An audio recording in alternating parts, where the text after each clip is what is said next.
All right, let me start off by thanking some people that I think we need to thank here in terms of the effort that it took to get us into the stadium today and to get people here and here safely. I know it didn't stop snowing hard around here, at least until about 4 a.m. this morning, so I thought it was an admirable effort by everyone involved to get this game ready to be played in the streets, sidewalks, the roads, even getting here. Cleared off. So inside the Bills organization, Andy Major, Josh Zerlikowski, Aaron Ramella, and their respective staffs. I'd like to thank Governor Hochul. It's always hard to make decisions, and I think the way that she put the safety of the public first above the game, I think that just shows a lot about who she is and her care for people. All those who helped in the snow removal around this facility, around the stadium, and like I mentioned, the roads as well. I looked out my window a few times yesterday, and it was hard to see. So everyone that was out there working hard on the public's behalf to make it safe to get to the game today, and then Bills Mafia showed up. I know that there wasn't always clean seats to sit on, but it didn't seem like it mattered to them. So I applaud Bills Mafia for showing up the way that they did in the fashion that they did. So always great to get a win, hard to win in the NFL, in particular in the playoffs. Thought our guys stepped up. We had some guys getting banged up during the game. We answered, we countered when we needed to counter, and good to get a win. So with that, I'll turn it over to you with your questions. I know you've made it a point to next man up all season long when guys have gone down. But what does Terrel Bernard mean to your defense, and what's the kind of status of that injury? Yeah, and as far as the injuries go, I don't know the status.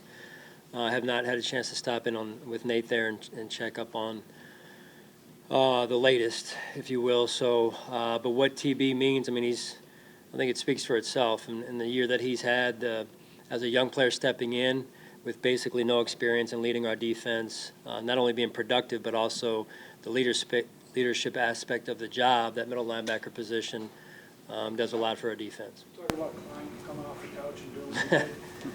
Yeah, sorry. It's like a guy going, the Griswolds. He's going on vacation, right? And we stopped him, I think just short of Wally World, and he came back and he put the uniform on and to go out there and play. I think that's pretty special right there. So I applaud AJ for that, and pretty remarkable. Sean, over the years you have always... I should applaud his family as well for letting him come back too. So. Over the years you've always said Josh needs to be smart when he runs and he needs to avoid taking hits, and then he does that. So what do you say to him after a play like that? Yeah, it's Josh. I mean, I think it was even Joe on the headset going, get down. And then he goes and scores.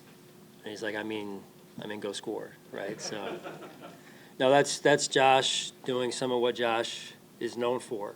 And, so it's everything in moderation. Sean, can you talk about Khalil Shakir and how he's evolved? I mean, the play, the touchdown, but I mean, he's become a really reliable option. Oh, he has. He's just, again, I was watching a little bit of television last night, watching another playoff game with the young receiver the Rams have, and how they said he's not a great tester or this and that. He's a football player, and I think that's, if you measure Khalil by playing the game of football, I think he's a pretty special player and person for that matter, and I think one feeds the other. So I think more people need to start measuring some of those things as opposed to some of the measurables and find true football players. Sean, with AJ, you mentioned the fact that he had the family vacation plan, but then he comes in, you get him back, and then he runs the scout team all week. Yeah. Then he has to come in and finish the game for you guys. I mean, that is not a natural week for a player. I mean, what can you say about that? Yeah, only AJ. I mean, his career getting drafted where he was drafted in terms of the round he was drafted in, he's always believed in himself. He sat somewhat behind Luke for a long time in Carolina, then blazed his own trail in New Orleans there for a little bit as well, and it was fun to watch him from a distance at that point, and then to have the opportunity to get him up here to Buffalo over the last couple of seasons at times, and then to, to basically say goodbye to him a few weeks ago, maybe a month it was. My timeline may not be accurate on that, but then to call him and say, hey, no, that retirement thing he was talking about, or you were talking about, let's put that off a little bit here. So, hey, everything happens for a reason. God works in mysterious ways, and very fortunate that he came back. I know you had to be two-dimensional in this game. James Cook had been a little bit struggling since the Dallas game for sure. To get him back on track today, how important was that to what you did? Yeah, it's always important that you can stay two-dimensional. I thought James ran with purpose tonight.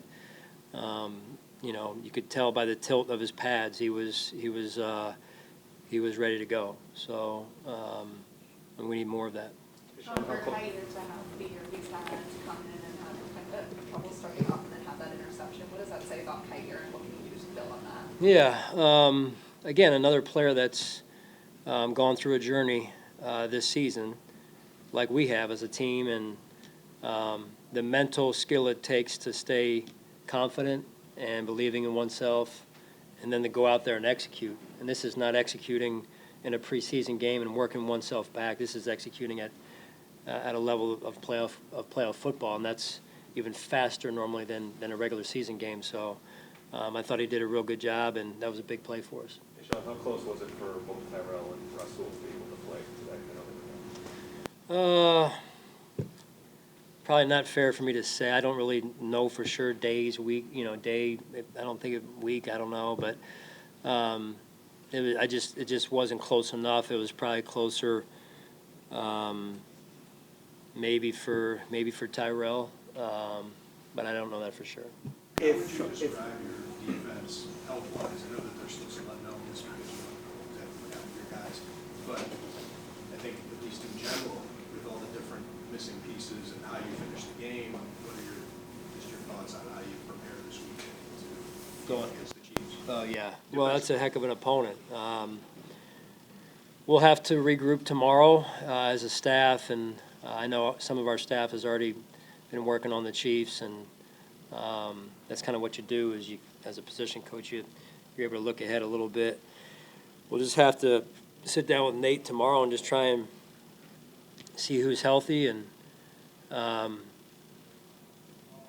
when they'll be healthy, if they're not healthy, and then see what jersey numbers we have and kind of go from there, I think. So. What has to happen for AJ to go from where he did to having to bring Doc specifically? Because there are some things that have to be done with the helmet, right? I mean, are there some things that things being done on the fly? Are you talking during the game? Yeah. Yes. The equipment staff did a great job. Jeff Mazurk and his staff, and our communications people, Dan Evans and his staff as well. That's a hard thing to get done as quickly as they did, and they did a great job. Sean, you guys, resilience has been used a lot right down the stretch on the push for the playoffs. Yeah. And tonight you've got guys going down on defense. That game's getting close, and the offense goes on that drive, and Khalil scores. I guess how much of whatever identity you formed or what you went through during that end-of-season push played into this game tonight and helped you? Yeah, I think that fabric, you kind of you draw from that, right? When you're building that fabric during the season through different challenges, adversity, the journey, that's what you lean on in situations like we had tonight. And we'll have to do it going forward, quite honestly, so, because it doesn't look like we're getting any healthier. Sean, for better or worse, you're a team that's used to having games moved to different days, to different cities. How did you lean on that past experience this time around? Yeah, I was glad that we didn't have to move locations. I was started to get a little bit worried about that. You play all season long to earn a home playoff game, and not only for our sake, but for our fans' sake. And so, you want to reward Bills Mafia for doing what they do all season long, right, in our community around here. And no, the experience of having games moved and some of the, contingency plans, it definitely came into play in that experience in terms of, when you look at it a little bit, we weren't even able to meet yesterday. We met on Zoom. So Saturday, after the walkthrough, within 30 minutes maybe, the word came out that there was, that the game was going to get moved. So we just tried to get everybody together from a leadership standpoint. There's about 8 of us. And then we put a plan in place so that the players could feel as comfortable as possible. And then that was Saturday, so that became our Friday. And then the next day became our Saturday. The only challenge was we weren't able to, because of the travel ban, we weren't able to meet. So we met over Zoom, and we even had a 5-minute team stretch over Zoom. I know it sounds funny, but we just wanted to get the players. Felt like we needed to get the players moving, and Coach Ciano and his staff did a great job of leading a stretch from home. So if anyone's looking for an individual workout program, we've recorded it so you guys can use it if you need it. And then last night, again, holding out hope that we could get everybody back in for those nightly meetings to get into a little bit of a routine. And just with the conditions the way they were, didn't think it was right, and then the ban was still in place there. So we Zoomed again.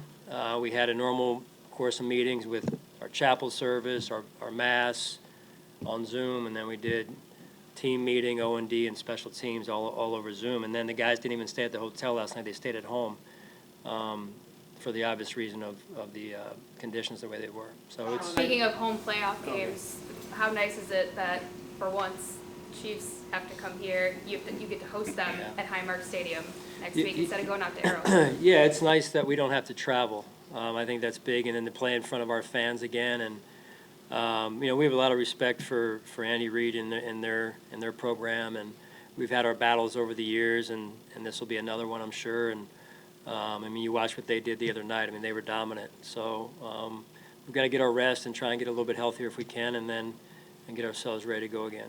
Sean, there's been a bit of turbulence in the kicking game down the stretch of the season. Where's your confidence level in that unit as a whole moving forward? No, it's high. When you look at those guys, I know that they've had some moments here, and I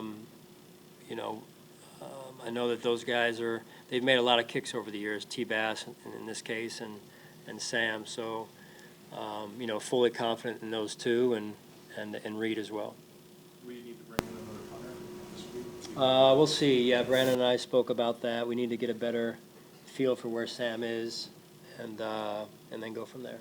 Sean, we've heard a lot over the last couple of weeks that this team was kind of playing like they were already in the playoffs in order to get there. But do you feel like it benefited you guys at all to know that your mindset was already in that place instead of feeling like maybe we have to ramp it up a little bit now? Yes, definitely so. I feel like that resilient nature that I was asked about earlier, it's kind of what we do, right?